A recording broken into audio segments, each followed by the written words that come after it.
buli omu mu bulamu alina ennaku ez'ekijjukizo. Kati nno Focus TV yange bazze okufuula ennaku zo ez'ebyafaayo, bakwata vidiyo n'okkuba ebifaananyi ku mikolo gamba ng'okwanjula, embaga, graduations, okukyala. Bano nno tebakoma okwo, aba Focus Group yange baakuguka mu kutimba, bakola keeki wamu ne juice omuwoomu. Nga kuno bagattako okukola graphics ne branding ow'ekitongole, kampuni oba bizinensi yo. Era basange ku kitebe kyabwe ekikulu e Kampala ku Jasco Plaza, oba basange ku ofisi zaabwe awo ku Focus House mu Tuba ne ku ofisi zaabwe empya Kiboga mu Town Council ku 2nd Street okuliraana Smarton Hotel. Ebisingawo bakubire ku ssimu zaabwe 0757 133 162 oba 0789 020 gwali ku Facebook ne Instagram kebera Focus Group yange, ate ku YouTube beba Focus TV yange. Neri ale bitufu tumanye yo si byangu si byangu kali mwero manzi sokoleke ntya n'okuddamu biyuni ekisoko lyayinza okwebuuza agusanga wa mu bifo ebisanyukirwamu kimu kirikawo empeeyi gwe tugenza okusanyukamu bino byaffe bya bulijjo Valentine weesunze ate abaana babangi ku Valentine muwamu baba disappointed n'ogamba era olaba sokwendako era olaba Valentine kyenjimanyiko oba oyagala kiwedde genda mu bifo ebisanyukirwa. Of course era bwe kya abaana bavayo nga bangi okola bose ku mukono tudde sirika omusajja atuwa sitola atoli mugiyingira saawa zange 6 gwa kiro naye era wala kasidde dda okuva ku ssaawa 12 2-3 nyeze ekiro tolina omuntu gwewafunye naye muntu wafunye tofunye kirabo wadde oli awo okanudde amaaso nga ntuuka munda ebbalo ogirese tojogedde linnya bali manyi olagikubawo eya musajja wange kamulingeera oyisayisa amaaso era abagezi bwe babeera waswa ogendayo nga tolinaawo shuwa yonna walinawo shuwa gwe wagamba kangende mu kibaala byange binaggwera eyo gwera mu bbaala era essaawa nzimanyi kikatiwala bebakutudde emitima baki ssaawa 5-6 takyalina ssaawa 2-3 tosobola funa aba akyalinamu essuubi kati wulira essuubi lyaniko okugwa mu bakazi kasazibera ssaawa 10 nalafuna kirabo wadde amanya naye asaawa aba akyalinamu ez'olweggulo akyalinamu obudde buba bukyali naye era bose omuntu nagambye ye bwatuuka mu kirabu ziba ssaawa 2-3 awo nabo baba bakyali oli awo walinza okuba abadde akyatambula essuubi likyalimu nzija aba muswe naye kati bwe zikoona 6 ziyingira 6 omanyirawo no akola ki yannimye omanyi nga atanywa mwenge nkusiga ku kifaananyi awo wali awo wotudde mbasanga nkugaye nga bwe nayingira nsooka mpisaamu nobalabala mulonda nnyo ekkubo nembala zituuka 6 ndaba weeyita namuyita namutuma amazzi nandeetera amazzi kati nengera omulimu wali gutuddewo kaakabanga nga alinawo okunywa bye teyali wagunyega olwanywa byakunywa ki yalinawo na Uganda Walagi ali ku Uganda Walagi namba ono atudde yekka ali ku muzinga ye agwepikira kiki babayizawo omukazi atudde yekka akwanguyira omanya guggwa bugwi waswa omulabiddeko akabanga olaba tewali amunyega nesooka ndi kutuzi twange egerawo nga wogatta oyisamuoti egera ndi muli mpisaamu bwenti bwenyiganyika akasimu manyi nga sinayasimu bwenyina okutuzi twange era abagagga mubeera nenjira nempisaamu ngamba ng'olwo ndabe ani agenda okugjawo Okay, ayinza okuba alina gwalinze n'omutomera nga talina gwalisi olaba wayitawo eddakiika nga 15 taba omuntu ageeta naye yagenze mu short call tadda oba yeetooloddemu dula eddakiika 15 kino nedda ojja gukanga mpulira sure nga ngendawo bantu batutandika kuwaya wenye okutuzitwa ambuuza tokuteekako nze awo siyitirawo bimala zibyokunywa bwe tebinkwatako anywe nange nywa ebyaki okay gwe tukozesa walagi tukozesa mwenge gwoli w'amazzi na bino biwomerera ye muleka anywe bibyo era basinape babeera ayina obbanga ali soba tebitamiira okay muntu yatamiira nga munnange tandika kukolaki nyola muntu oli weka ndi wano eddayo konze tewali aliwo nti nsobola okutuulako wano kitewali buzibu nga ntuula atandika kunnyonnyola muntu bawadi osulawo layini z'akabaaya zakoja kabaaya nga nakatu alaga kamukuttemu ndowooza yakakubisa fujjo engeri gyali yekka ate wekka ndowooza nga eri nze mutima gungamba ono kati bamukutudde kati kambuuze tyagamba mu ngeri yakalala abakazi balinamu oyo gundi eyo aba akupimala oba oyinamu agamba nyongerayo kyeyantubya yaŋŋamba mazzi emugamba omuwala aleeta amazzi muwe amazzi gayagala aleeta amazzi natumya kinene teekawo ekinyogoga kyeyali ayagala n'aleeta ne disiponi bwayiwamu n'anyigako n'akuba n'enjeru yeeri muyingirawo musanvu tugenda olwo nange maze osetolinga ŋŋamba wano guwedde sivaawo sanze ate guligwo kakati gwoyinza otagala nange sitagala baaba sisobola nakuddamu kumagamaga era amaaso gaba ku muntu ogwa nga munnange ndira muntu nga tugenda 7 8 kati tugenda mu 9 awo libakyanywesigwa ow'eddoboozi ddoboozi lwaki oliteeka eyo kati abagulizi abalateyogamba lwaki eddoboozi yatuwa ttono baagala bawulira eddoboozi nga lyedo kati bwe ziyingira 9 mutu mugamba nze nno nkooyemu sajja onoonya wofulumiza ennago nze nno nkooyemu okyali kinange mpulira nkoze eki nkooye nula abasajja basinepa agamba nze nenkuye mukati ngaayagala bo awule ekyokola ki nagamba direct mulumire ebisoleka tugende nze nkooyemu kuki olifuna mugamba nkyaliwo oba tugende nozabatu abayigamu mulayiniza olina nomanya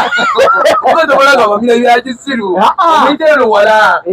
tomalaga mutomera bw'okubawo kikutula kitegeera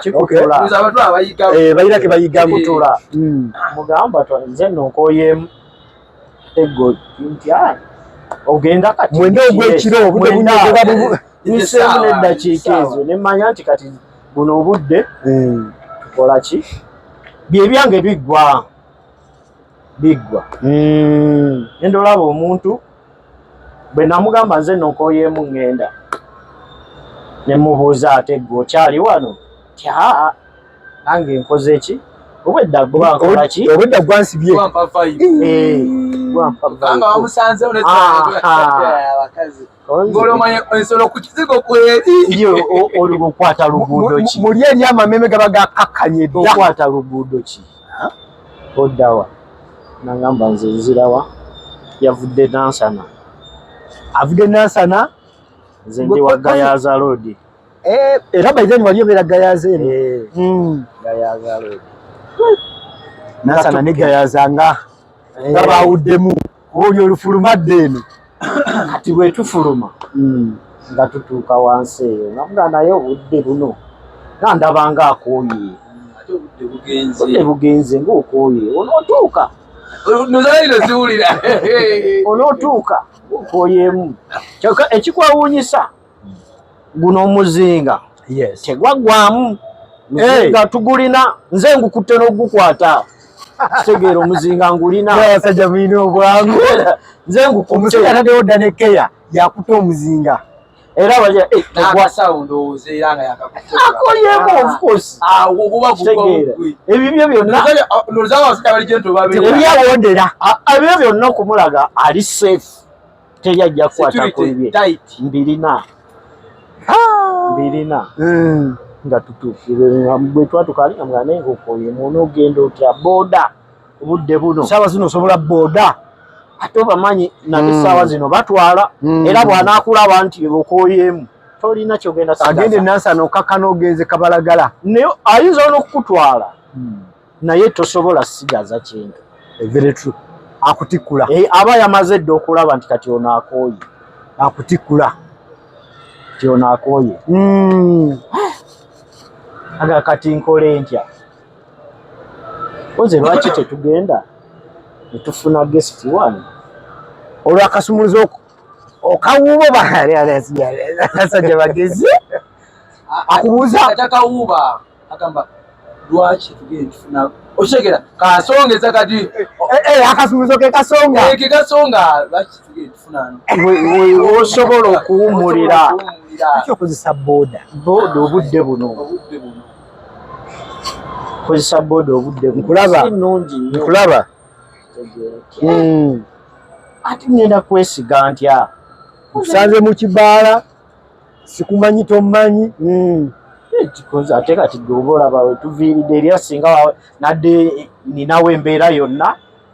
nzize n'ebibyo mbikutte bulungi era tutuuse wano n'abantu webali baabwe kuba ababooda baaliwo nga bwoba nti balabye mukirira bajja ne babapaakingako bamanyi mukola ki mugenda bagamba baabo bonna webali era nebwenikesi ne bwoba ofunye ekizibu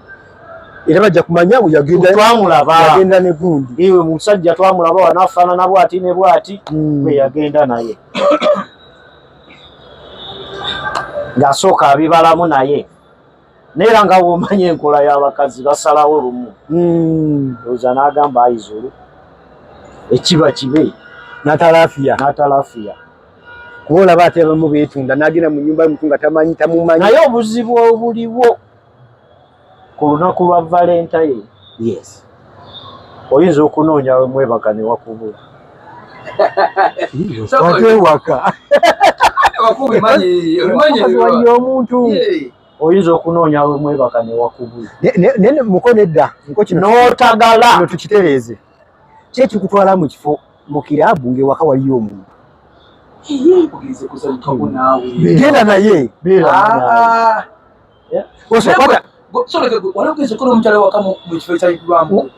naye ate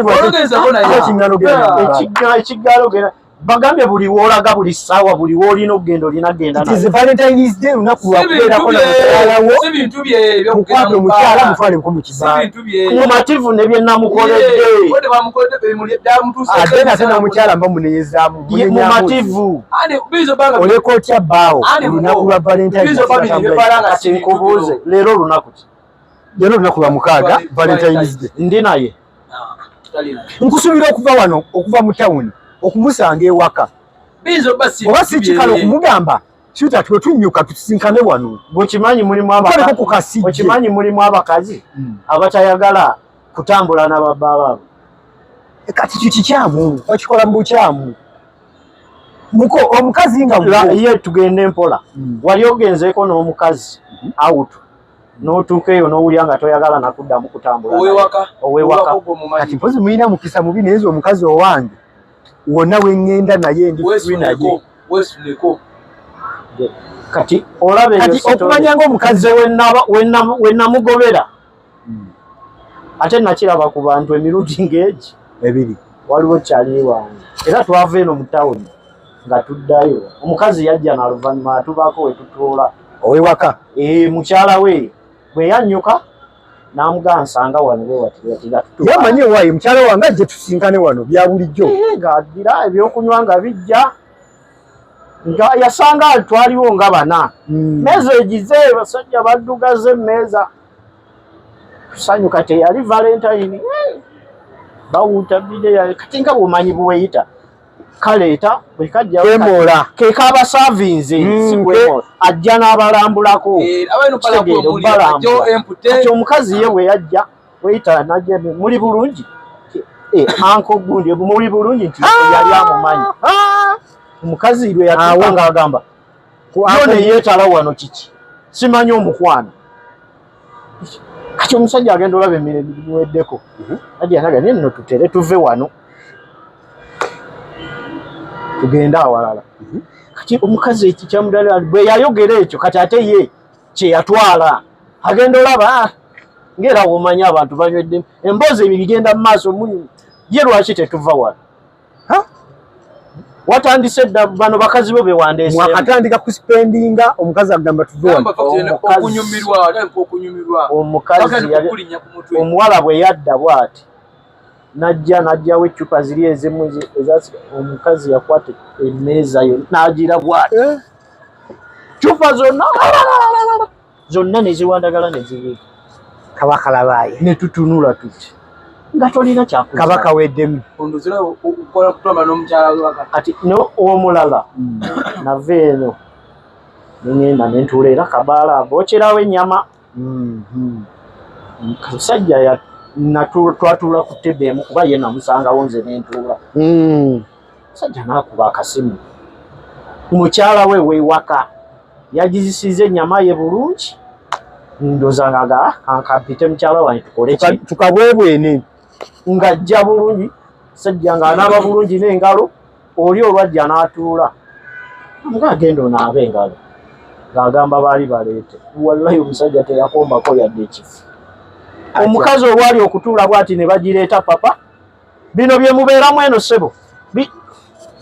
n'akakwata akagundi kalamba omukazi yayogera ebigambo awo omusajja n'atunuulira bw'ati mayi naye waswa paka waswa omusajja yasituka n'akwata ekkubo n'agenda waswa naye nga takombyeko yadde waswa lwaki okinenyeza musajja lwaki onenya mukyala one omukyala ebigambo byakozeseza obuwulidde byoyogedde bino bye mubeeramu kitegeeza yakwekengera dda secondly abasajja ogenda n'oleka omanyi omukazi olekewo abamujanjaalo kati labayo nkuwa ekyokulabirako oyinza okukwata mukyalawo ne mugenda emulungu okulya ekyennyanja naye nga togendanga nayo naye n'ogenda emulungu n'ogula ekyennyanja emitwalo 8 kitegeera naye olukire omukazi ye ekimugira mbu ng'agamba eno gy'obeera okitegedde bakazi abamu entegeera yafa eno gy'obeera naye ng'ate si ogenzeyo omulundi n'oga akakwate mukyala wange mutwaleko awutu naye bw'ogenda olutuuka mu kifo nawulya ekinyejo gambe ekyemmeka kya mitwalo 5 eno gye mubeera 2 awo kati ye ate abakazi olusooka otuula bw'ati najja omulaba kutunulatunula ati nayisa amaaso n'amagamaga apima n'alaba banaye gwe osagana waswa tudde wali tekibula twakomye anoonya wakusula emaanyi ekkiriza ekkiriza fumita emboozi tutagala tudda wano tudda wali bw'osanga abakooda otuliisasebo soko mbale njayala ekubuuzaako waliwo wano womanyi olaba nga osendabibwamusaako katini awali ku bisulo kakati genda wali bwotire bwoti n'ogivuga ogenda otutuukawo nga asikaali yagamba we are full here tujjudde obudde bugenda nakukya tuli mu ssaawa 10 n'eddakiika ezigwamu onoonya wawakola ki beera bwoganetuuka anti kati olwo ntuuka funa awani mumanyi akoko kannema naye baŋŋamba abaana bagumalira mu mmotoka kati mugamba omanyi tupaakinge wano twebake mu mmotoka obudde buki awo naye ng'ate ye wano wonna mukuzuba nga omukulu yeebase bw'ozunga ozuluba onoonya kifo nga nzuluba kati nkujjira tuuka menya mutto tugiramu ngera omanyi tosobola kupapa kwata ku maali mpola kati ngera omanyi naawe natagaddemu mbadde eyo nange tubanga otuntwalamu enda okudda engolongo emaali sigiraba oba yagulawo n'agenda imotoka yabadde ndokinge andokinge obadde ki ekisumuluzo kirina buli kimu ekyange tewali kyenali sirina kisooka kitayise mu ddinisa buli kimu ekyange nkugambye nali nkirina nga bwe kyali era sirina kyambulako oba mu motoka nti kino tekiriimu ne kino tekiriimu emmotoka nga leero okinze bulungi enzigi endabirwamu zambuse bulungi buli kimu nkugambye nga bwe kyali nga bwe motoka bwe kyali ndi munda twerokinze mmanyi nkola ki mwali motoka ndokinge buli kimu ebyange mbirina naye nge akasawo ke gundi yamundekera walagi yamuleka n'amazzi ge byasigala byo nga mu motoka bye nasigaza waswa emmotoka nga ndokinge bulungi nga ndokinge wano mu prosesi y'okutandika okwekwana wano otandika omuperereza kiki okay wano bino byabaddewo ati obuzibu bwange buli bumu tewafuna mu mbeera yonna kwekengera muntu ono nakikula kyobaki nze obuzibu bwange buli abakazi njagala beeru era nasooka kala awo era kyova nti natuuka nsooka nempisaamu atukula bukyokuleti bwofiirako naye oli mutuufu wakati bulaka bwomugatako bulaka batukula bulaka ne bwabeerawo nga agira gwe mpitaako oyagala ebyana naye si bakizigo si bakizigo naye ng'omulaba atukula awo olyako zange waswa mukusisimuka wano kyekikujjira n'ogamba omuntu ono yakasiba tabadde muntu yandibawaddemu engeri mukusisimuka kwe kulaba nga ndi mu mmotoka ebyange mbirina naye ng'omuntu taliimu ate emmotoka ndokinge buli kimu n'amaanyi gasooka ne ganzigwamu niŋŋamba ndoota ndaba siraba bituufu ninga ati byali bya ddala kati bwe nvaawo nasooka nentya saagala kinyumiza muntu mulala yenna madamu ewaka omutandika madamu ate abo tebabagamba bintu kati wayita emyezi ng'egi 3 ndoota omuwala oyo akugira mu kirooto anzigira mu kirooto guno tegubanga gwali musanvu mukyota jjatya soboleke muko wano byonna bwe byawanyisiganya namba za simu biki bimanyi nga bweraba ojagera onoobeera n'essimu mmeka okwatamu ng'ota byo biwedde kati bwe yajja nga byonna bwe byali bwe byanzigira byonna gye byatandika bwe Story nga bwe yali etambula. nga bwe yali naye nomuwala kiki olwayiseewo ebbanga eryo lyegala myezi gesatu nga naye kino nyinza ofiira mu firimu eno anfuna olunaku nga ngivuga oddayo ku bbaala lyemu ŋŋenda mu kyalo nyumizaamu mukadde maama mukadde maama munyumizaamu naye ate ye saamulaga nti najja mu bbaala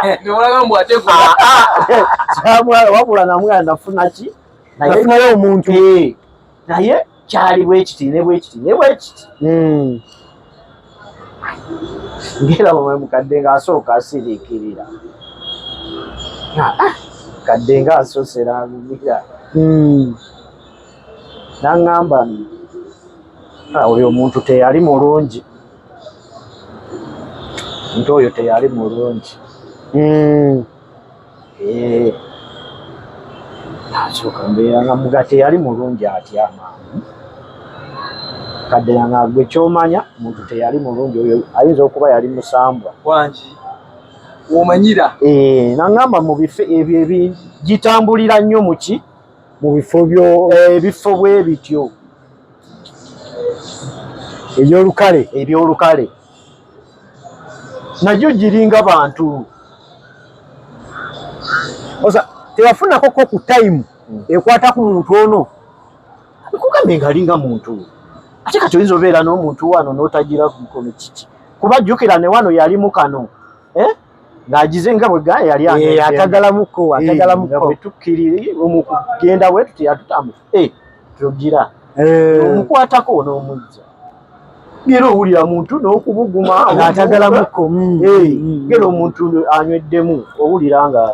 mubiri omusayi guba gutambula aba amuguma siga nti oba yali ngera omuntu yennyini bwotyo n'osimatuka mukadde nga anyamba ekyo nga muga kati ngenda kukola ntya gukujjira mu birooto kati wano nze nasooka nekyola neŋŋamba oba nze nagase wayankubye kalifoomu kitegeera wano nga ndaba buli kimu ate nandaba ebyange mwebiri naye ensawo ye gye yakoze eki gye yatutte Uganda walagi mweri amazzi mwegali ebyange byonna mbirina wasolabika wavaako nnyo twakwata n'akwata ekisumuluzo kati andookinga atya bisumuluzo okuba nabyo munda jukira era bw'aba agize nebweru ebisumuluzo aba alina okukola anti awo kati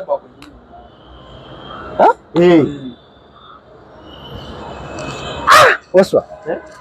kati oba wano ndowooza ekiseera bwe kyatuuka oba tugeze oba babanga bwe bakubye kalifoomu wano wenagamba nange kankole ki awo mukufo waawo ne kati nga wodde nga nimali kanjire kanjenenye awo njirambwe nti nenga kampa mukengi nkole ki